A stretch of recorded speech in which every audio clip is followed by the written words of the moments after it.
Jump into the whip and hit the Whole Foods early. Get everything to get that soul food working, like mac and cheese, the collard greens, the black eyed peas, and get a roast of that tofu turkey. Got cornbread, even got stuffing. Mashed potatoes so good, put your hands in it. String beans, and you know we got yams with it. Got cabbage and greens with no ham in it. You can fill your plate up without all the guilt. We whip pies. Hi guys, welcome back. Sorry if I feel absolutely terrible. I can hardly even move at all. My back is absolutely gave out. As if you don't know, I suffer with osteoporosis, and basically yesterday and today I've hardly been able to walk. The pain in my lower back, right down my legs and into my right side of my hip, is absolutely killing me. This is the true effects of eating disorders, guys. This is what it does to you. I've been absolutely dozing up in ibuprofen. I don't know if you can see. So I've been dozing up in ibuprofen, but it's the last thing I like to do, but I've got to try and get over this because I'm absolutely terrible. My big pal here's looking after me, ain't you? Fudgy boy, yeah. It's great the way dogs always know when you're sore and things. They look after you all the time, don't you, Fudge, son? Don't you? They look after daddy, don't you? Aye. Oh, so guys, like I say, I'm really struggling. If you don't know, I've actually got a drop left foot and sciatica to my left side, so I've no feeling below my left knee. And I was originally told because of my osteoporosis. Oh, Jesus, my back. And the pain that I actually have, that it could travel to my right side, which is my only good leg, and I would end up being wheelchair bound if that was the case. So the only way to rectify it is by gaining weight, getting better, and that's what I've got to do. Like I say, this is what I want to say to you guys. There's so many effects that eating disorders do to you, your bones and such likes, and that's the first place it attacks. There's your bones, your heart, your kidneys, everything. It attacks everywhere, and I can hardly walk at all today. I'm in so much pain.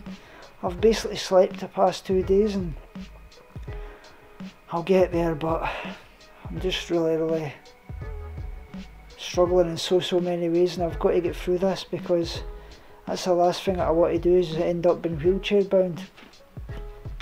But anyway, what I wanted to do is I want to give a big shout out to my dear friend Butterfly Rose. She's going through quite a lot of problems at the moment. She's actually recovering from a gunshot wound, which I just can't absolutely imagine what she's going through, guys. It's terrible that she's actually suffered this. She's such an amazing person. Like I say, she's a cancer survivor, she's an eating disorder survivor, she helps so many people, and I just want to say, Butterfly, I send all my love and support to you, and from both myself, Laura, and everybody in the comments section. You know how much we love you, and sending you all my love. You all get through this, and you know that if we're here, if you need us at any time, we're here for you. Sorry I'm a bit of a mess today, guys. Like I say, I'm absolutely in agony. I just wanted to record this to show you exactly the effects that eating disorders have and what it can do to you. I'll try and film as much as I possibly can this week. Like I say, I've got my eating disorder specialist, and this week there I actually didn't gain weight at all, so that's another big concern, because basically if I don't gain weight I'm end up going to be hospitalised, and I don't want that. I've got to fight through this. I will fight through it, I promise. I'll get there, I'm going to recover, but I don't want to be lying like this in a bed constantly and absolutely in agony. I'll speak to you all soon, guys. Thanks so much for all your love and support. It means the world, it really does. That's Fudge nudging the camera. Hi guys, welcome back. I'm just actually heading out to see my therapist. We're doing some, obviously, work on my grief and such likes today, because that's obviously the biggest reason why my eating disorder actually started. So we're doing a thing where, I know this sounds a bit crazy, but basically what it is you sit in the room and you talk to the person who's passed away, telling them all the things that you wish you had said when they were still here, or anything that you're working through, and basically anything that you blamed yourself for obviously their passing. So this is going to be really difficult, guys, but I'm absolutely in agony, like I say, with my back. I really don't know how I'm going to cope with it, but I'll try my best anyway. I just got to do as best as I possibly can, and I'll let you know how it goes anyway, guys. Sending you all my love, and I'll speak to you all very, very soon. Hi guys, welcome back. I'm just not long back from my eating disorder specialist, and I'm actually doing a new type of therapy called Haiku. It's basically 5 syllables, 7 syllables and 5 syllables in 3 rows. And what it is, it's a type of Chinese therapy, and it's poetry. So basically at the start of each morning and the end of each day, you describe how your days went, how you're feeling, and it's all about poetry and trying to help yourself recover, and basically motivation for recovery in life and in your eating disorder. We're also doing a thing called the open chair. I don't know if you've heard of this, but it's a type of grief counselling. Basically what happens there is that you have an empty chair with the person that you're grieving. For me, it's obviously my grandfather, my mum and my dad. So we're going to start off in chronological order, starting with my grandfather, and we're going to focus upon that for a good month or two, then progress on to my mum, then my dad. Basically you speak to that person and you let out all the feelings that you're holding on to, blaming yourself for certain things, or things that you didn't say that you wanted to say, or basically anything that you think that's actually led to your eating disorder, letting it out there and basically speaking about it, because we all bottle these things up, and the only way to actually recover from it is by letting that out. So this is a great thing. I'll show you a little bit of the haiku in a second or two and show you exactly how we incorporate it. So guys, here it is. Here's the haiku here. As you can see, haiku can facilitate and document healing. The ancient and formal poetic form of haiku can be a profoundly and effective tool in psychotherapy, both diagnostically and for goal-setting purposes. Art and healing can facilitate each other nicely. There's a specific technique in psychotherapy best known as narrative therapy. This approach assumes that each person feels, reacts, processes, experiences and lives in a way that are consistent with a particular narrative they have found to have for themselves. So it's a great thing. Like I say, if you can, here's a little kind of illustration of what it would be. So here's 5 syllables, 5 syllables, 3, 7 and 5, sorry. So where one doors were locked, entry must be possible. A key has been turned. Obviously another one, burn, broken and sad, happiness was not for me, I am all darkness. So here is exactly how it works. Let's say you've got 3 rows, your first row is 5 syllables, your second row is 7, your third row is 5. So for an example that my therapist actually done, she done one was, Tom, today is quite good, tomorrow might be better. So today is 1, is 2, no, today is 2, sorry, is 3, quite is 4, good is 5. So if you think of that, tomorrow might be better is 7, and then again I will wait and see is 5. So here's the one that I actually done. This week was quite good, next week I will improve this, it is up to me. So I feel that's really important. It is up to you. Like I say, you've got to actually want to recover, you've got to do it yourself, so that is a big part of it as well. So she's written out some of my things, obviously what I have to do. My next appointment is at Wednesday the 6th at 3 PM. I have to limit my internet usage to 2 hours daily and invest more time with Laura and the animals, because that is really important. She thinks that obviously that I'm using too much of my time on social media, and it's basically causing me to regress a bit as well in my recovery. So I thoroughly recommend you go and check that out. If you can Google it, haiku, if you have got any problems that you obviously with your eating disorder, or you're just somebody that's wanting to help themselves feel better about themselves with their mental health and such likes, haiku can be a great thing. Google it up, look it out guys, I thoroughly recommend. So guys, welcome back. I'm just having my breakfast. I'm actually having this muesli with 3 different types of peanut butter on it. I know that probably sounds a bit weird to all you guys, but that's actually what I do. I actually have this Meridian peanut butter with pumpkin sour sunflower seeds and black sesame seeds. Also the Whole Earth Crunchy Organic Peanut Butter. And this one from Morrison's, it's actually no palm oil in it. So that's absolutely amazing. I'm actually going to a vigil today with Save Movement Scotland, so I'm just going to have this breakfast and obviously put my almond milk on it as well. So I'll speak to you all soon guys when I get to the vigil. Hopefully we can get some footage. Hi guys, welcome back. I've just actually arrived at the slaughterhouse, so I'll show you as much as I possibly can.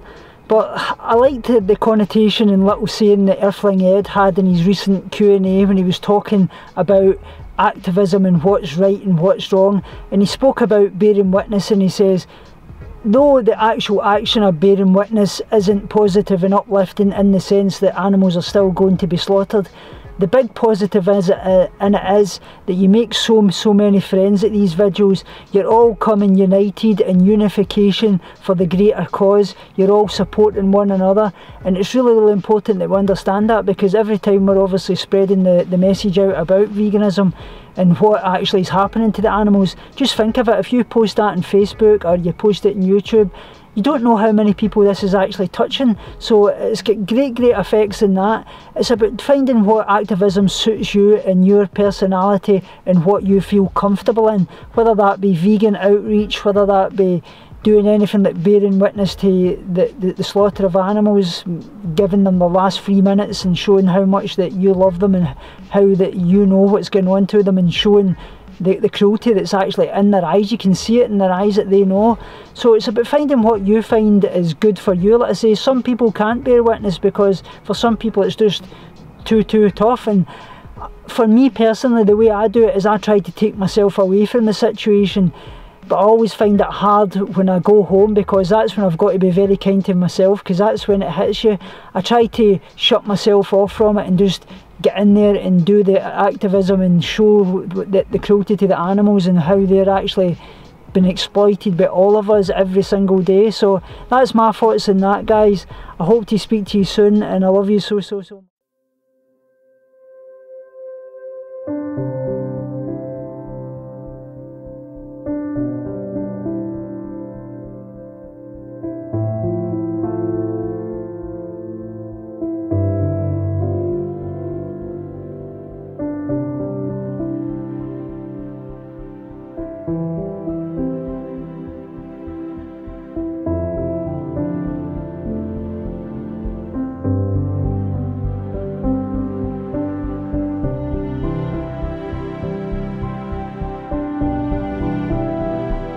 So guys, welcome back. That's me just actually back from the vigil. It was quite a distressful day. We didn't get a lot of things going on actually when I was there, but there was a few trucks that actually left just shortly after I had to leave because of my wife and things like that due to her health. So this is one of the videos that actually one of our activists actually posted.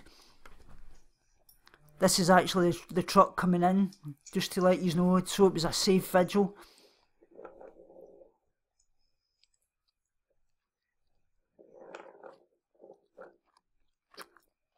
As you can see, that's me standing right there waiting on the truck coming in.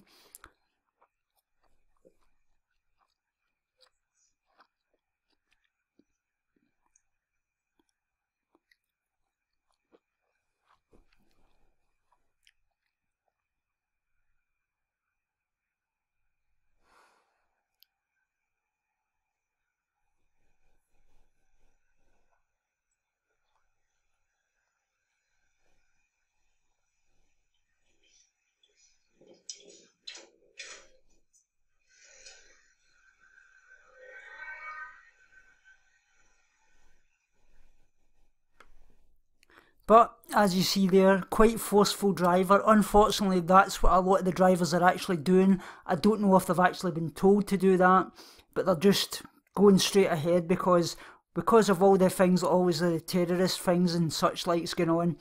Basically, they're demon activists in that very same category. So it's really sad to see that, guys. But I'll show you the next video that one of our activists actually posted as well.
So guys, as you can see, that was quite distressing, it really was, and great work by the activists that were there to the end of the day, because like I say, I was there for 2.5 hours, but amazing work. You can actually find this video on our Save Movement Scotland page, I'll actually link that below, but I just want you to remember the suffering of farm animals. Approximately 1 billion farm animals are killed for food every single year in the UK, guys. Every animal farmed for his or her meat, eggs or milk is an individual with a unique personality. Just like us, they can be shy, playful and affectionate, and they're all capable of feeling fear, pain and distress. Farmed animals are typically locked up like this, forcibly impregnated, fattened and slaughtered. They're exploited to their limits so that the farmers can get the most profit from them. That's things like their flesh, their milk, their eggs, and often sold in ways designed to obviously hide the fact that they come from living, feeling beings. And that's really important to understand that, because the packaging we see on the shelves in supermarkets, they're clearly disguised to differentiate that and disguise that animal from what it actually was. It is an animal. Let's say most farmed animals are kept in huge crowded barn units for the whole of their short lives. Pigs, chickens, turkeys and ducks as well have actually long been kept this way. And now dairy cows, goats and obviously sheep are increasingly been factory farmed too. To try to prevent this bored and stressed animals from actually hurting each other, farmers actually subject them to mutilations such as beak trimming, castration and the removal of their tails, usually without any anaesthetic. Let's say life is no better for the animals such as sheep, who are actually left out in fields in the driving rain and snow or a scorching heat as well.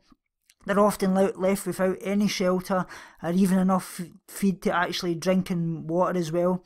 Every single year around 1 in 20 adult sheep die of cold, starvation, sickness, injury or complications in their pregnancy. They often die before the farmer even realises anything is wrong. And don't think that free range and organic is any better. Don't be fooled by these labels. Free ranged animals can still be kept in huge crowded barns for the most of their lives, even without limited access to the outside. Organic farming is actually largely for the benefit of people who don't want drugs, pesticides and other chemicals in their foods. Whilst this can obviously mean that the animals are kept in cleaner conditions to prevent them from obviously getting sick, it can obviously mean that animals don't receive medicines that they need when they do get sick. But regardless of whether the animals are raised under factory farm, free range or organic conditions, they all face a terrible slaughterhouse death, and that's important that we understand that. Usually just at around a few weeks or months old, just a tiny fraction of their actual natural lifespan. Let's say there's no humane slaughter. Killing other creatures so that we can eat them can never be regarded as humane when no animal actually wants to die. Let's say British slaughterhouses have actually revealed terrible cruelty, as we all know. We've seen the sadistic use of stunning equipment to torture animals. Sheep being actually picked up by their ears and fleeces and actually thrown across rooms. Pigs actually having cigarettes stubbed out in their faces. A ewe actually been stunned and killed while sucking a lamb. And animals being kicked, punched and beaten. So it's important that we understand the cruelty that goes on, guys. I hope you can at least see for yourselves the look in these animals' eyes, and that they don't want to die and they don't deserve to die. Every animal, and we're animals as well, deserve life and love. Like I always say, be kind to every kind. It's really important to understand that the difference is only your perception, and that means going vegan. That's the only way to cure things. Vegetarian doesn't cure any of that. So like I say, guys, hope you like this video. Remember, as always, subscribe to me on my social media, and I'm also on Patreon as well. There's so much I want to do in the future. I hope you've liked this little vlog. Remember, as always, binge on life, purge negativity and starve guilty feelings, and I'll speak to you all in the next video.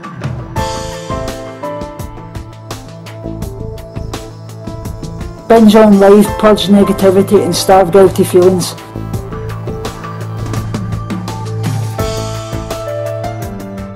Speak to you all soon and love you so much.